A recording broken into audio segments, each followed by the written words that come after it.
Tuan, apa yang perlu saya lakukan? Jie Mubai bertanya. Dia tahu betul bahwa tidak ada makan siang gratis di dunia, apalagi kekuasaan seperti itu, yang merupakan kesempatan yang bahkan baginya adalah mimpi yang menjadi kenyataan. Terlebih lagi, sekarang, pihak lain tidak hanya memberinya kekuatan, tetapi juga menyelamatkan hidupnya. Di dunia ini, selain anugerah membesarkan seorang anak, anugerah apa lagi yang dapat dibandingkan dengan anugerah melahirkan seorang anak? Berdengung. Pada saat ini, dinding di depan aula menghilang. Apa yang muncul bukanlah pemandangan luar, tetapi istana yang lebih besar. Istana itu jauh lebih besar, tetapi juga lebih kosong. Ada juga formasi besar di dalam istana. Pembentukan warisan.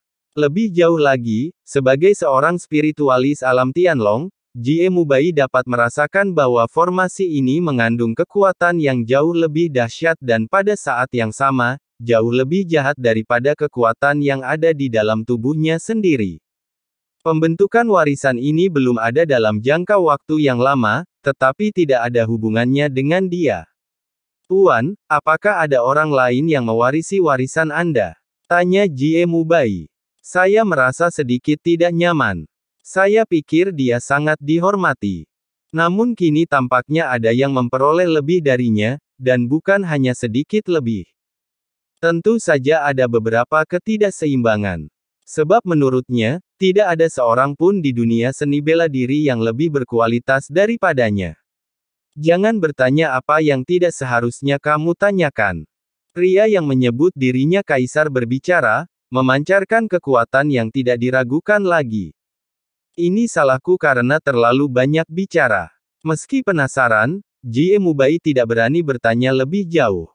Dia tahu betul bahwa dia tidak ada apa-apanya dibandingkan dengan laki-laki ini. Desir. Pada saat ini, seberkas cahaya muncul entah dari mana, menciptakan celah spasial di ujung kedua istana. Kemudian, sebuah pintu berbentuk aneh muncul, seperti tangga.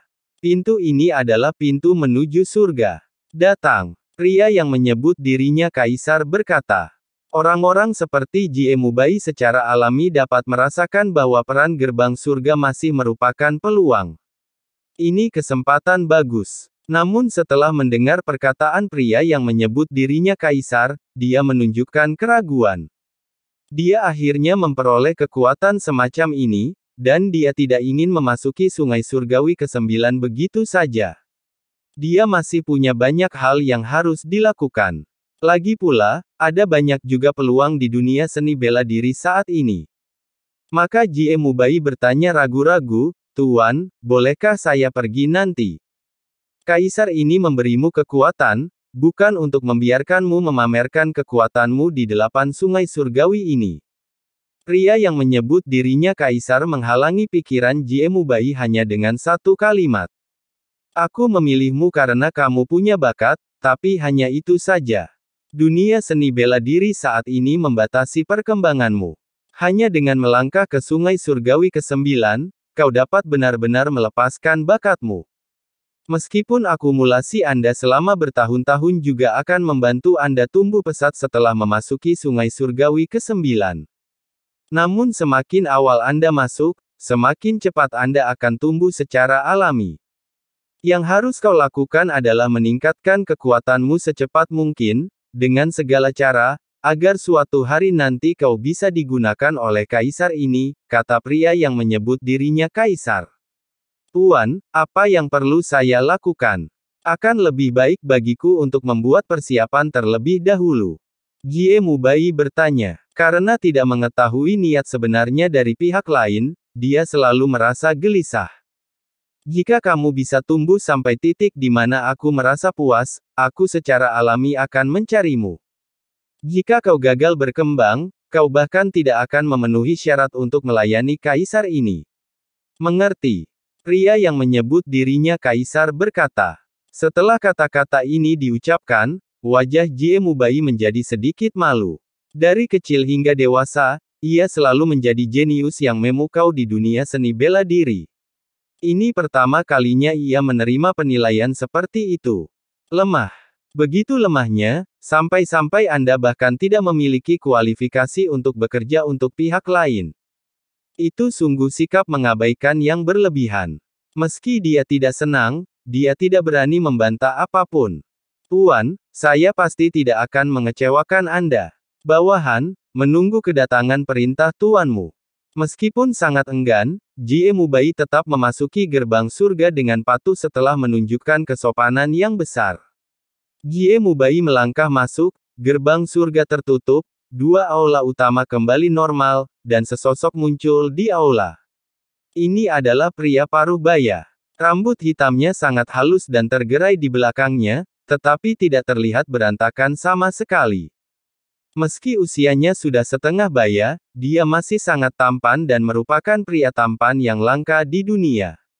Ia mengenakan jubah putih. Jubah itu sederhana secara keseluruhan, tetapi bertahtakan benang emas, memberikan kesan kebangsawanan yang tidak dimiliki dunia fana ini. Namun jika bicara soal kebangsawanan, lelaki paruh baya ini sendiri bahkan lebih mulia lagi. Akan tetapi, tubuhnya bersifat tembus cahaya, artinya ia adalah tubuh jiwa, atau bahkan jiwa sisa.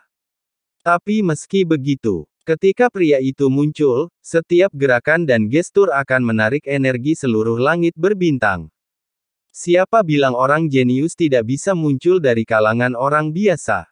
Kaisar ini pernah berkata sebelumnya bahwa di antara orang-orang biasa itu, ada banyak orang berbakat yang tampaknya memiliki garis keturunan biasa. Hanya saja mereka tidak memiliki sumber daya, jadi mereka tidak memiliki kesempatan untuk berhasil. Selama Anda diberi sumber daya yang cukup, Anda juga bisa tumbuh menjadi yang terbaik di dunia. Bukankah banyak anak muda berbakat di era ini? Pria itu berbicara, dan suaranya persis seperti suara pria yang menyebut dirinya kaisar. Khususnya ayah dan anak Chu. Tidak apa-apa kalau ayahnya memang kuat, tapi putra ini bahkan lebih hebat lagi. Dia tidak hanya mendapatkan asal-usul meridian yang legendaris, dia juga mewarisi sebagian warisan Qin Jiu. Bahkan Dewa Roh bersedia meminjamkannya mata ilahi tiga alam untuk sementara. Sepertinya dia juga telah diakui oleh Tanah Rahasia Sembilan Surga. Chu Feng, Cuxuan Yuan. Saya sungguh menantikan untuk melihat sejauh mana kalian, ayah dan anak, dapat melangkah di era ini. Jika ayah dan anak ini bisa mencapai puncak, itu akan menjadi kisah yang belum pernah ada sebelumnya di dunia seni bela diri. Saat menyebut Chu Feng dan Cuxuan Yuan, raut wajah pria yang menyebut dirinya kaisar itu menunjukkan kekaguman yang mendalam. Pada saat ini dia melihat ke kejauhan lagi.